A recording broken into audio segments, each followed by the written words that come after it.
This is me. This is my beloved wife, Sylvia. This is Sylvia's idea of sailing. This is my dream of sailing and my hope of circumnavigating the globe as a retirement project in 2029. This is Sylvia's reaction to that idea. What? You got a quest? I am on a 6-year quest to convince Sylvia that a circumnavigation is a wonderful adventure, but the clock is ticking, so join me as I search for the perfect yacht that Sylvia will love, and get all your ladies to subscribe and cheer Sylvia on in the comments.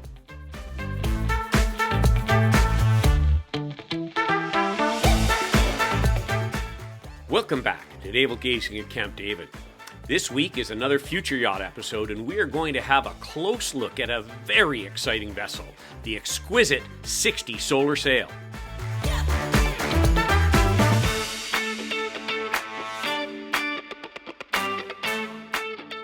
Today, we will 1. Review its specifications, pricing, and layout against 3 similar new vessels. 2. Do a full tour asking, what would Sylvia say? 3. Naval gaze at an innovation and or adjustment that just might make life aboard a little bit easier. 4. Have a look at the used market for 3 to 5-year-old pre-owned comparables. And 5. Give it a Dave score and compare the results with all our previously reviewed yachts. As always, all this fun will be sandwiched between a pairing of wine and a work of art from the same region as the guest yacht in an effort to capture the culture and people who gave birth to these wonderful vessels. Waves, wine, art, and ideas. What a civilized way to spend 30 minutes. So let's get going. From high above Vancouver, we head east to the western shores of France and the city of Roquefort, home of last week's guest yacht, the Nauticalert 44. From here, we fly south down the African continent to Cape Town and the yards of Phoenix Marine Manufacturing, where the innovative Xquisite 60 Solar Sail will be built. Finally, we hop southeast to the vineyards of this week's wine pairing, the Mentor Stellenbosch 2018. The wine is 100% Cab Franc, and the grapes were harvested at optimal ripeness and hand-sorted in the cellar to ensure only the best fruit was used for the fermentation.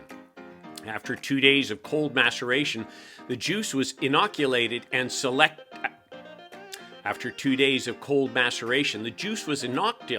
a selected yeast strain. Alcoholic fermentation lasted approximately 6 days, and during this time, the wine was pumped over every 4 hours. It was pressed, then settled, and transferred to barrel in 70% new French oak barrels for melancholic fermentation. The wine was then racked and cleaned and returned to the barrel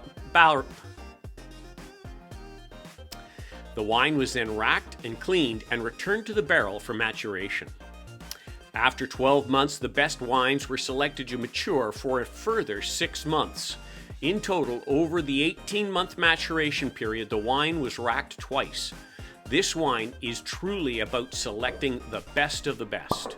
This wine shows aromas of spice, pencil shavings, and dark cherries. The complex, layered palate delivers a silky, soft finish with powdery tannins. The juicy characteristics of this extraordinary wine contribute to its bold structure and complexity. Enjoy on its own with beef fillet or dishes of tender veal. You can certainly enjoy the wine now, but cellaring for an additional 5 to 8 years will be rewarded. Oh, that's delicious. I think you're going to enjoy that. Cheers. Let's go have a look at that boat.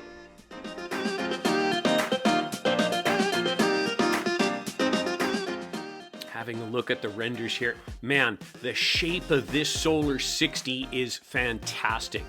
This is a Bill Dixon design, and I really didn't realize that until I was in the car with Bill Dixon and his son Matthew on the way to look at a Hylas 57. But, I mean, what a difference these lines make to the overall Xquisite.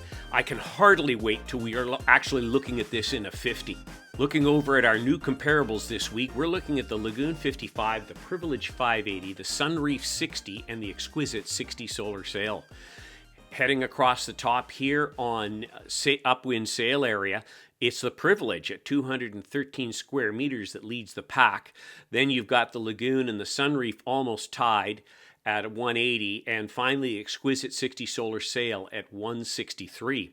Hopping onto the cabin tops here, You can see that on pricing, it's the Lagoon in the lead at the most economical, followed by the Sunreef and the Privilege, almost tied, and then finally the Xquisite 60 Solar Sail. But don't let that base price fool you, because the Xquisite is one of those yachts where you can't apply the 50% sail away rule. Tomasz likes to load up his boat with standard equipment.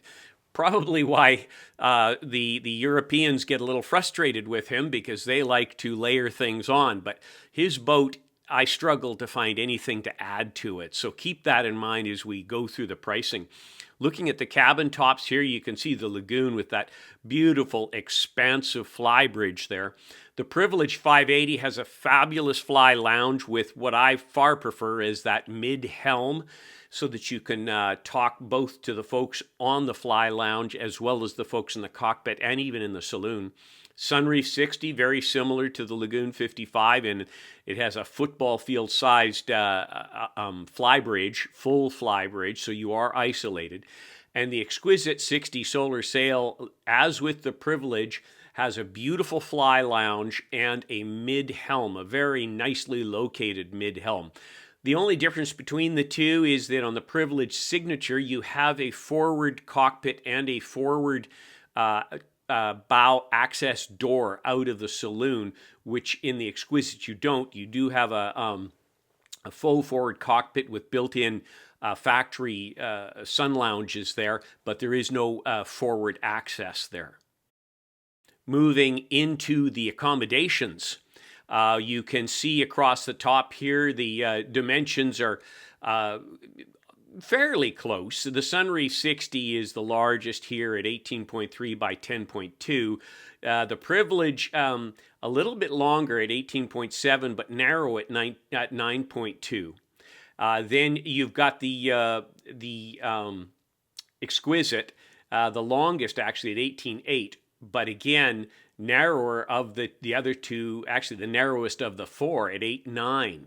And then the Lagoon 55 is 16.56 by 9. Inside the actual accommodations, you can see in the Lagoon you have those four fabulous full athwartship walk-around berths. The Privilege, again, same thing, beautiful walk-around berths. A very, very nice forward master with stairs up into the forward cockpit. The Sunreef, again, all athwartship, full walk around. And then the Xquisite as well, all athwartship, full walk around, and a beautiful, massive owner's hull, the entire port side hull. Heading into the numbers now, we'll have a look at this sail away price, because everything except the Xquisite, the 50% on top rule does apply. So if you look along the sail away USD now, again, you do have the Lagoon 55, the most economical at 2.36. But the next one is the Xquisite at 3.5. And trust me, I had to struggle to find another 200 to add to the base of 3.3. The Privilege is next then at 3.7, and finally the Sunreef at an even 4 mil. Looking at the length overall, as we already indicated, the Xquisite 60 Solar Sail is the longest at 18.8, and the beamiest is going to be the Sunreef at 10.2. Draft, the least is, believe it or not, the Lagoon at 5 feet or 1.55. But everybody's grouped pretty darn close. You've got 5 feet, then 5'3", 5'4", 5.75. Bridge deck clearance. I am trying to find this additional data point for everybody. I do have it on the Xquisite and the Sunreef. And the Xquisite is 3.5 feet, and the Sunreef is 3.75. You might want to encourage all of your manufacturer contents to start including bridge deck clearance, plus a few other little ditties that I'm trying to add in here. Air draft, the tallest, believe it or not, is the Lagoon at 95 feet. Light ship displacement, the lightest of the group, is the Xquisite at 24.9 tons. Next is going to be the Lagoon at 27.6. The next is the Privilege at 29. And finally, the big girl, the Sunreef, at 38 long tons. Payload capacity, another data point I'm trying to find for you. I did find it for the Privilege, and it is 6 tons. The upwind sail area, we already noted that the Privilege is 213 square meters, and it is the largest. And then heading down to the engines, again, it's the Privilege. Heading down to the engines, it's the Xquisite with 110 horsepower, 2 times 110. Now, obviously, I believe that on most of these, you could probably get something close to that as an option. But again, Tomasz includes the top shelf stuff in his standard offering. So 2 times 110 horsepower, that's enough juice to get you out of just about anything. Fuel tank capacity, it's the Privilege at 1,000 liters. I'm trying to find Blackwater capacity for you as well here. The Xquisite right now, I found the Xquisite and the Sunreef. It's the Xquisite in the lead by a large chunk, and that's 430 liters or 114 gallons. Into the more technical stuff now, as far as hull material goes, the best hulls, according to the data here, are the Sunreef and the 60 Solar Sail, both tied. Sandwich composite construction, E-glass, Divin Self composite PVC foam, epoxy vinyl ester resin, carbon fiber reinforcements in critical areas. Both of those have that. And the Lagoon and the Privilege would be better than the Lagoon, well, depending on what you think of balsa, but Privilege is all PVC. You're using polyester with a vinyl ester outer layer, and then the Lagoon is polyester, balsa core above the waterline, and solid monolithic below the waterline. Again, these are some data points I'm trying to add to our list here. Maximum battery bank capacity. I've got everything except for the Sunreef here. So the Lagoon has 10 kilowatt hours, the Privilege 8.6 kilowatt standard, and the Xquisite 48 kilowatt hours. So again, Tomasz takes it right to the top. I've tried to find the max factory battery capacity, but I could only find it on the Xquisite because they only do the max.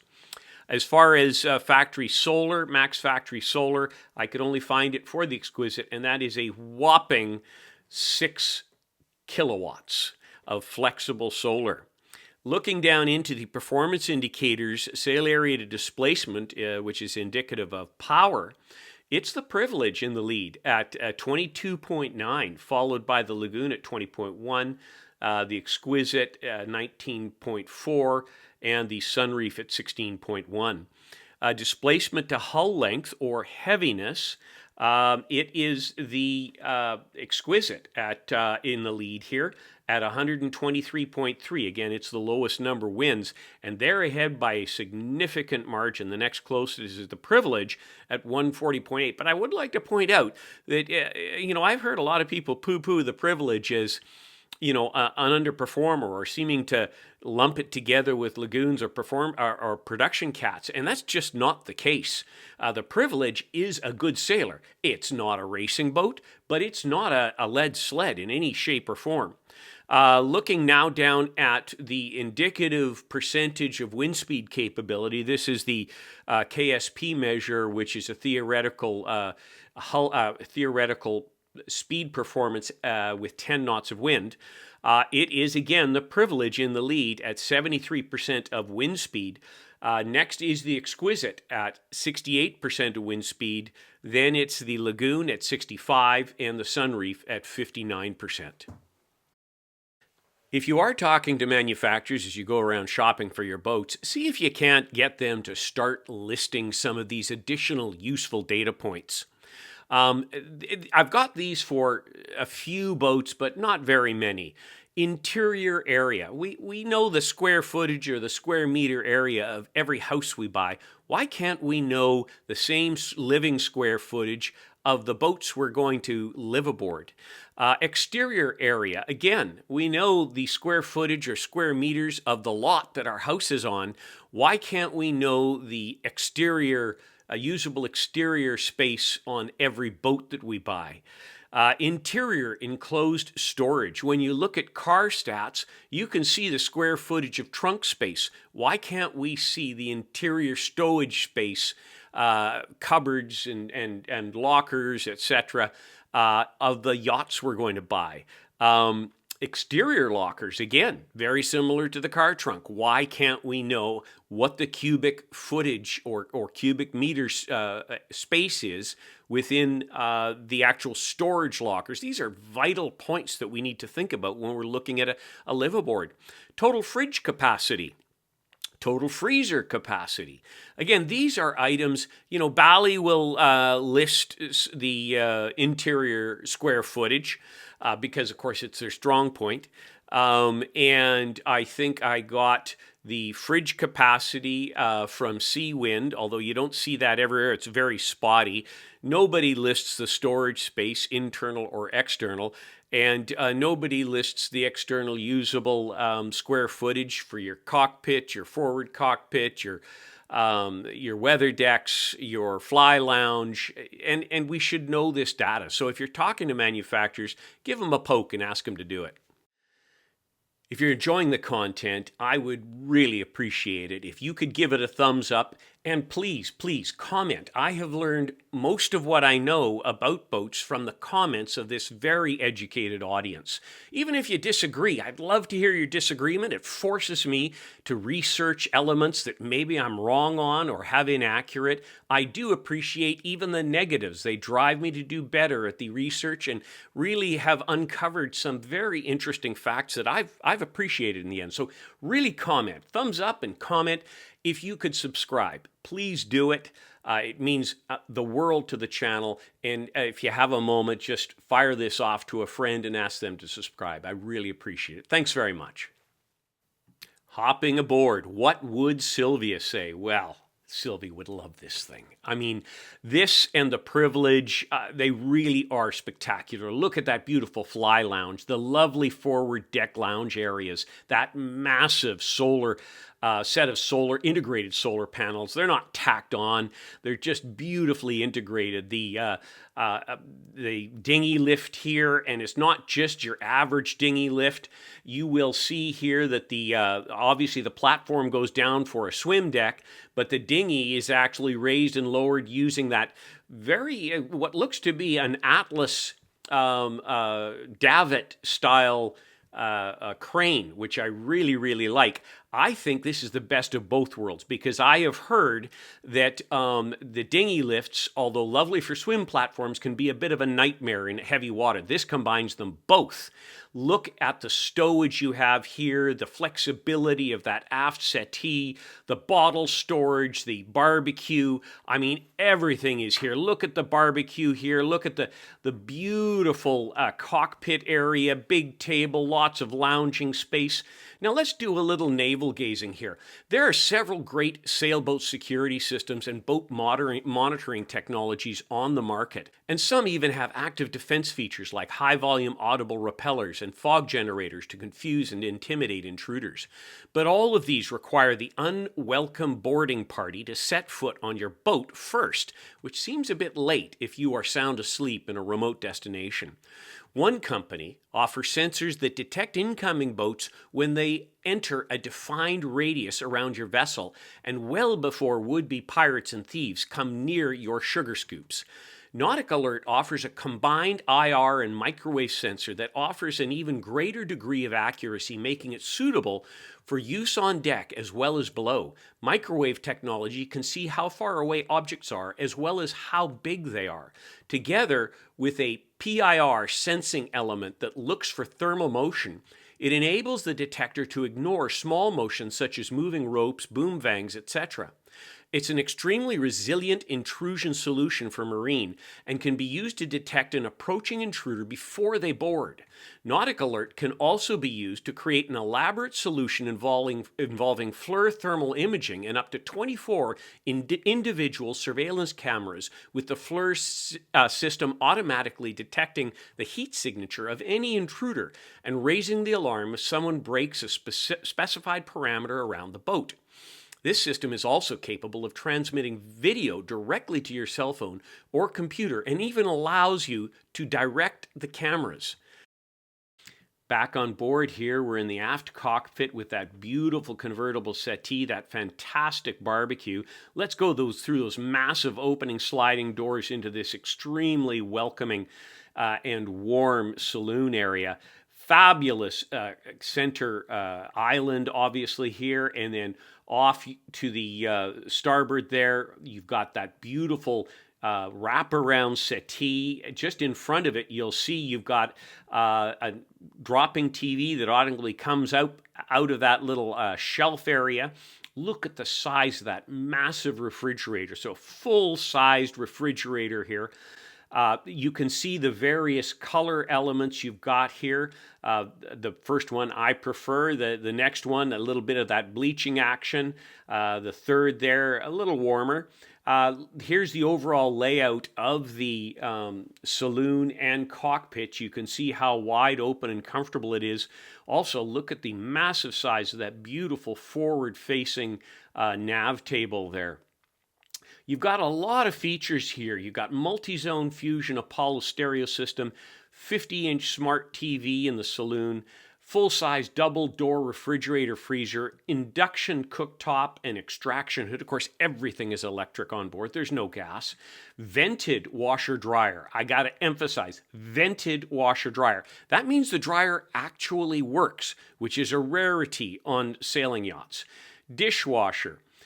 42 gallons of water maker, and then a wine cellar. Again, this is all standard, folks. None of this is in the option list. It's standard. As we look at the electrical system configuration here, you can see the elements here with the hood fans and the dishwashers, the ovens, the washer dryer, the refrigerators, all that good stuff. They are all connected, of course, to your massive 48 kilowatt hour battery bank, lithium ion battery bank, and that 6 kilowatt solar power array that you have out back. Again, within the cockpit area, you can see exactly where that lithium ion bank are based and how they're connected then to that huge solar panel array, as well as your engine alternators. Okay, having a look again at in the saloon here at the various color options. I mean, it really is a very spacious environment. You've got the bar stools there at the eating bar, as well as your nice area for dining there at the dining table. Lots of space and room. Lots of different features here that you can see. I love that breakfast dining, the bar area that I'm trying to look at there.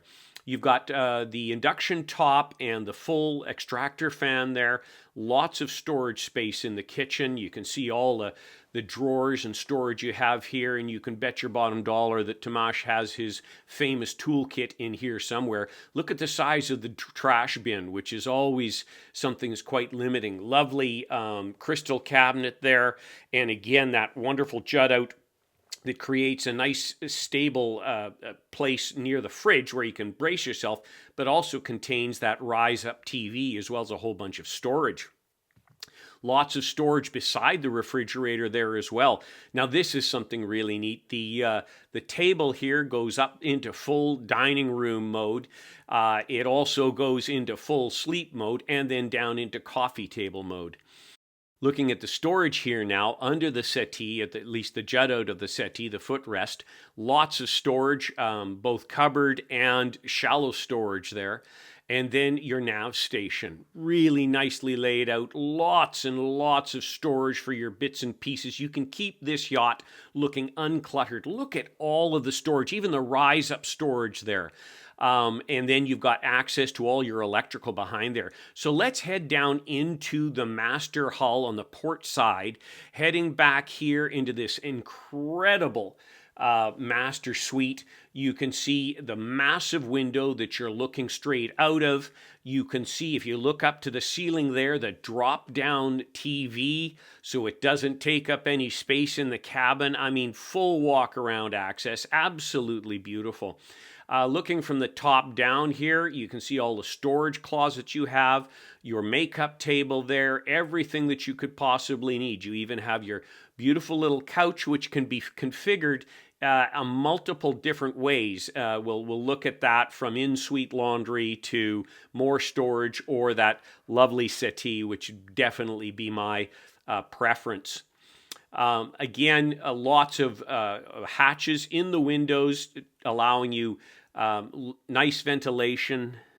You can see in this picture here that the settee has been replaced by additional storage if you want it. Here it is with the settee option, and here it is with the in-suite vented, dedicated washer-dryer setup. Again, every aspect of this is so elegant and beautifully, beautifully done. Tons of storage under the master berth there. And then you've got the very nice makeup table / desk. It's a good size. This isn't a cramped little thing. You could actually do work from home here for sure. Okay, let's head down the hall to an amazing feature. We're talking about the walk-in closet. And this isn't just a fake walk-in closet, a faux walk-in closet, such as on the Lagoon 50 or 51. This is a real walk-in closet. Absolutely spectacular. Looking from above, you can see the amount of space you've actually got in that walk-in closet. I mean, there's enough room there for Sylvia's gowns and my tuxedos for those Monaco casino nights in our imaginary lifestyle. Okay, let's head forward now into the head itself. Again, everything you'd expect by now. The luxury, the finishes, the space, absolutely beautifully executed. Very large single basin sink. Lots of room for Sylvia's pharmacy there. Everything that you would possibly want. The shower has a beautiful teak seat and absolutely gorgeous hardware backboard there, which absolutely looks gorgeous. Lots of space, and again, fantastic storage in the bathroom itself. Behind the mirrors, all sorts of space for all that you would ever want. So another quick look around this bathroom just to give you a sense of what you would expect. And I mean, you could put 2 or 3 people in that bathroom, in that shower. Okay, let's head up and across into the aft starboard side guest cabin. This is nothing to sneeze at. This is absolutely luxurious. I love what they've done with that beautiful glass shower in the aft there, and the angles there. You can see the different colors we're looking at here. Again, you've got tons of space in this cabin, all that you would ever need. You even have your own workstation, makeup table, lots of hanging space.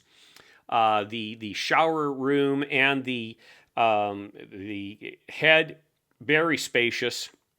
Nothing to complain about there. And of course, because it's a glass wall shower and they haven't really closed it off, it creates the illusion of even more space in that cabin. Okay, let's head forward to the forward guest cabin. Again, full walk around, beautiful forward shower in the forepeak. Lots of hanging storage. The berth on this one, of course, is a little higher up. The head has a hideaway trash can, which I absolutely love. And again, you've got that glass shower door giving a sense of even greater volume to this space. All of your charging ports beside your bed, lots of storage under the bed, even though there's an air conditioner unit in there. Very comfortable head. lots of storage behind the cabinets. Here is your alternate in near this cabin or at the entrance of this cabin for your laundry facility. So this would be a combined washer dryer, vented again, instead of the ones over in the master suite. As we head on to the cabin tops here, let's zoom in on that beautiful fly lounge and helm area. Look at that, fantastic hard bimini, hard forward windshield, keeping you nice and safe. You got a beautiful sunroof there that you can see your sails from, nice and open, even though you got lots of protection to talk to the folks in the fly lounge and down below in the cockpit and saloon. Here's a view of your helm station. Very, very nicely laid out. Everything is there. Everything's electric. Everything is push button. This is built for shorthanded, not just shorthanded, but single-handed sailing of a 60-foot catamaran. Okay, heading on to the bow, you've got this fabulous sunning area and a very nice shade that can be put up there to give you shade and those lovely sun pads. Got beautiful princess seats there. Everything is electric, including an electric furling spinnaker or code 0 all the way out front. Everything is push button right from this fantastic helm.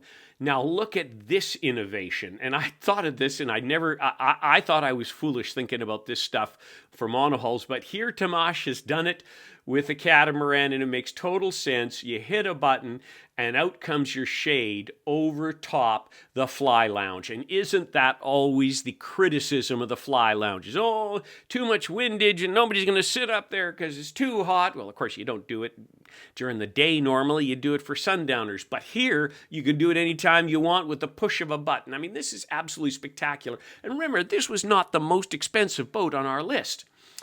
Another look here as we have a quick look at the aft section of the boat. She's just a very, very handsome Bill Dixon design. Looking at her in the sunset, I'm in there. No, I think I'm up on the fly lounge sipping on my Mai Tai there.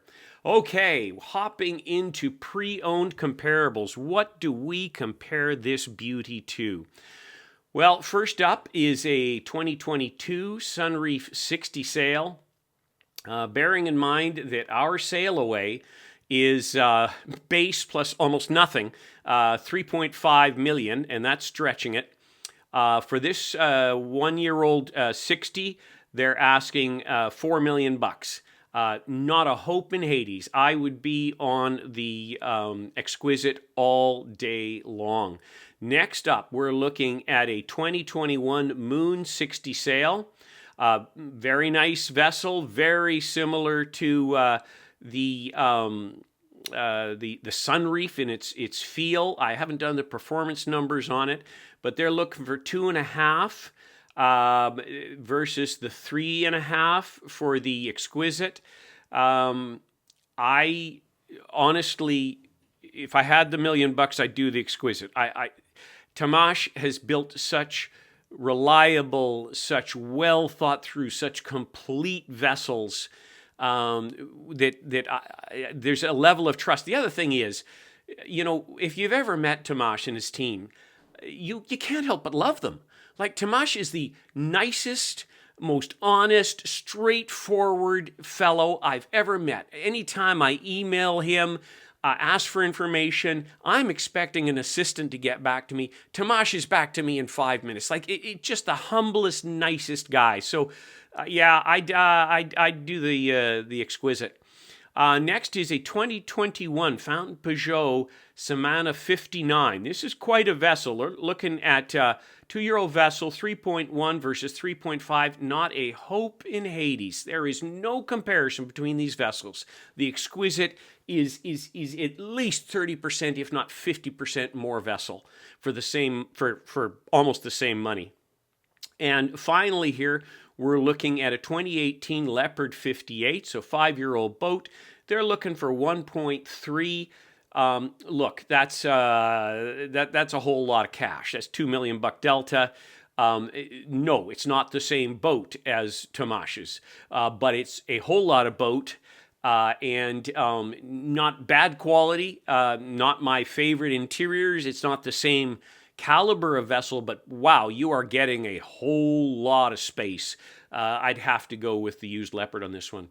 Okay, monohull heresy. What do we compare this amazing Xquisite 60 solar sail with on the monohull side? Well, first up, and remember, we go for 20% bigger on a monohull to try and get a reasonable equivalency in living space. So first up is a 2018 C&B 66. It's a 70-foot yacht. It's a lovely vessel. It's 4 or 5 years old. They're looking for $2 million versus 3.5. Honestly, if I had the 1.5, I'd still do the Xquisite. The C&B is a beautiful yacht, but you know, I can sail a 60-foot cat by myself, with the tech that Tamash's has on there and the quality of vessel. If I had the 1.5, we'd be there. Next up is a 2019 Nader Swan. This 79-foot Nader Swan, $6.8 million. No way. In a heartbeat, it would be 3.5 for the 60-foot Xquisite 60 solar sail, and I'd have a better sailing experience, more luxury, more independence, and I'd be able to sail it by myself, so more safety. 2021 C&B 76. They're looking for 3.6 versus 3.5. Not a hope. It would be the Xquisite. And finally, something completely different. That's a 2021 MCP Global Expedition 66, a 68-foot expedition yacht. They're looking 3.1-ish. Again, not a hope. It would be the Xquisite 60 solar sail. So I think the Xquisite basically has it right across the board. Okay, it is time for the Dave score. How did she do? Well, we've done a whole lot of yachts, but it doesn't take very long to see the 60 green line there. She did extremely well. She is tied with the Privilege signature. You're looking at interior, a 9 out of 10 in elegance. The exterior, a 9 out of 10 in elegance. Comfort, a 9 out of 10 on comfort on the interior, a 9 out of 10 on the exterior. The only reason the Privilege has a leg up on the exterior is because of that forward cockpit, which I prefer. Quality, 9 out of 10. And again, I'm not technical enough. I haven't visited either factory to give either of these a 10, but they are both very, very high quality boats. Performance, 7 out of 10. Lazy Sailor, 8 out of 10. Actually, that should be a 9 out of 10 for the Xquisite. The Condo, 9 out of 10. Geek Factor, definitely a 9 out of 10. And value for money, I'd give the Xquisite the edge on this one. It's a little bit cheaper, and the quality is all there, and some of the gizmos and capabilities. Honestly, I'd probably put this one in a wee bit of a lead over the Privilege 580 signature. For our Art of the Region this week, we're looking at Fumelal Tashaba, a moment to the Ispastuela as Mama Feeds the Community, 2021, mixed media on canvas. This artist is known for creating figural works that are autobiographical and that reflect the world around them. Trained primarily as a printmaker, his works include mixed media paintings on canvas as well as paint and collage on wood panels. His subject matter often comments on the social political condition of the black population in post-apartheid South Africa and its reverberations in a global discourse. The artist intentionally puts himself in situations where he is the observer. He generally discusses the importance of being an artist who is a catalyst for change. Very much a witness and a truth teller, he depicts conflicts, incongruities, and unspoken realities. A monument to the Ishpala as Mama feeds the community is an incredible painting that commemorates a passage in the artist's re-entry into the South African life. He recounts that while driving from a wealthy district of Santon,